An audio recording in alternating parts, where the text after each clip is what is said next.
Tenga la bondad de sentarse. Queridos hermanos, queridas hermanas, la liturgia de hoy domingo 10 del tiempo ordinario nos presenta un pasaje del Evangelio que nos muestra un rasgo característico de Jesús. Se trata del sorprendente episodio de la vocación de un recaudador de impuestos llamado Mateo, en el cual Jesús manifiesta su gran misericordia, lo que desata el escándalo de los fariseos que se consideraban puros y justos.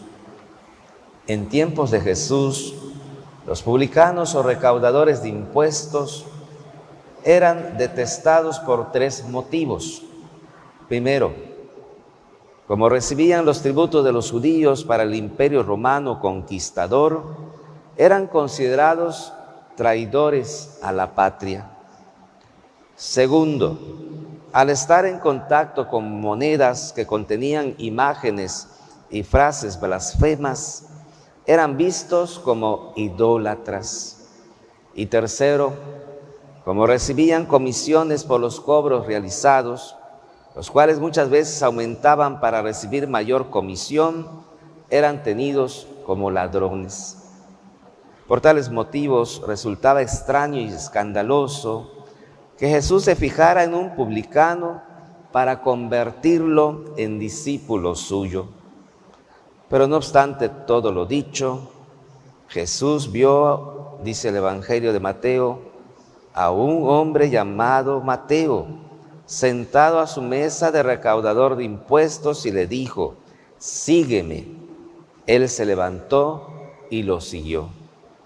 Es importante notar el llamado del maestro, pero también la respuesta inmediata de Mateo, quien lo sigue al instante. El llamado es con autoridad y la respuesta pronta, aún tratándose de un personaje de notoria mala conducta, de un pecador, con todo el escándalo que implica. El escándalo se acentúa todavía más en el episodio siguiente, cuando dice el evangelista Mateo: después, cuando estaba a la mesa en casa de Mateo, muchos publicanos y pecadores se sentaron también a comer con Jesús y sus discípulos. El contacto con Mateo da ocasión a Jesús para relacionarse con más publicanos y pecadores.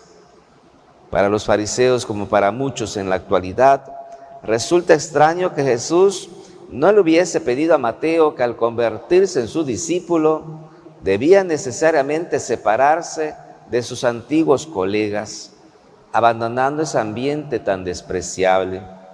Por el contrario, el Señor aprovecha la vocación de Mateo para llegar a otros pecadores, incluso compartiendo la mesa con ellos. Es por eso que los fariseos preguntan a los discípulos de Jesús: ¿por qué su maestro come con publicanos y pecadores?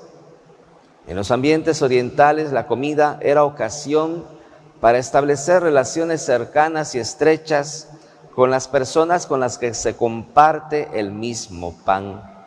Es decir, la comida, el compartir el pan, significa fraternidad, amistad, comunión. Comer con publicanos y pecadores era interpretado como complicidad con ellos. Sin embargo, Jesús no se preocupa por conservar la pureza ritual establecida en los protocolos de su tiempo. Escucha lo que dicen los fariseos y responde: no son los sanos los que necesitan de médico, sino los enfermos. Vayan pues y aprendan lo que significa: yo quiero misericordia y no sacrificios. Yo no he venido a llamar a los justos, sino a los pecadores. La pureza de Jesús no separa, sino que propaga. Por lo general son las enfermedades las que contagian, pero en el caso del Señor ocurre todo lo contrario. Su pureza no ritual es la que lleva en el corazón y posee fuerza y dinamismo que conquistan y expanden. Jesús es el médico que ha venido para derrotar la enfermedad, a sanar y a cuidar a los enfermos, a través de la misericordia que llega a lo profundo sin necesidad de normas rituales externas. Es como el Padre bondadoso que sana a los quebrantados de corazón y venda sus heridas. Con esto Jesús deja en claro que el reino que viene a inaugurar no tiene que ver con una religión ritualista que provoca separaciones, sino con la propagación de la misericordia que impulsa la comunión con los hermanos, sobre todo con los enfermos, los más vulnerables, los marginados y los despreciados. Jesús cita una frase del profeta Oseas que aparece en la primera lectura: porque yo quiero amor y no sacrificios, conocimiento de Dios más que holocaustos. Esta expresión es una crítica a la religión superficial y ritualista, como una especie de barniz sin valor profundo e incapaz de empapar a todo el ser para proyectarse en el amor al prójimo. Los holocaustos y animales inmolados son algo exterior al ser humano, pero la importancia es la misericordia que radica en lo profundo del corazón. El texto del libro del profeta Oseas y el texto del Evangelio según San Mateo se corresponden, aunque con cierta diferencia. A través del profeta Oseas, Dios pide a su pueblo amor, lealtad y relación personal con Él, porque es su Señor. Mientras Jesús, sin excluir esto, se refiere a la misericordia con los despreciados y excluidos por su condición de pecadores. De esta forma Jesús une los dos mandamientos, el amor a Dios y el amor al prójimo. Practicando la misericordia con el hermano, honramos también a Dios, y de la mejor manera, con profundidad y no solo con ritualismos superficiales. San Pablo, por su parte, cuando les escribe a los romanos, se enfoca en la fe.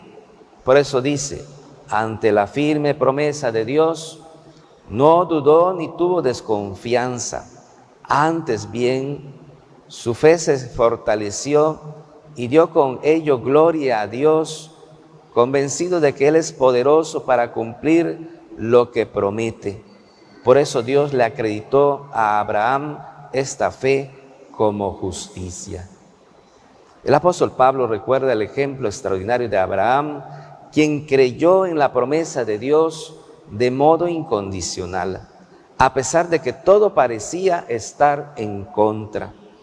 Una fe auténtica en Dios como la de Abraham es también necesaria para lograr practicar la misericordia con el hermano. Por eso también dice San Pablo: ahora bien, no solo por él está escrito que se le acreditó, sino también por nosotros, a quienes se nos acreditará si creemos en aquel que resucitó de entre los muertos, en nuestro Señor Jesucristo, que fue entregado a la muerte por nuestros pecados y resucitó para nuestra justificación. Por tanto, fe, esperanza y caridad constituyen la completa vida teologal del cristiano. Se vinculan estrecha e indisolublemente en la existencia del discípulo misionero de Cristo. Es importante entonces considerar la necesidad de la fe, pero también de mantener una esperanza que nos va moviendo a realizar las cosas según Dios nos va pidiendo, y poner en práctica la caridad con el hermano como una manera de reflejar la presencia de Dios entre nosotros.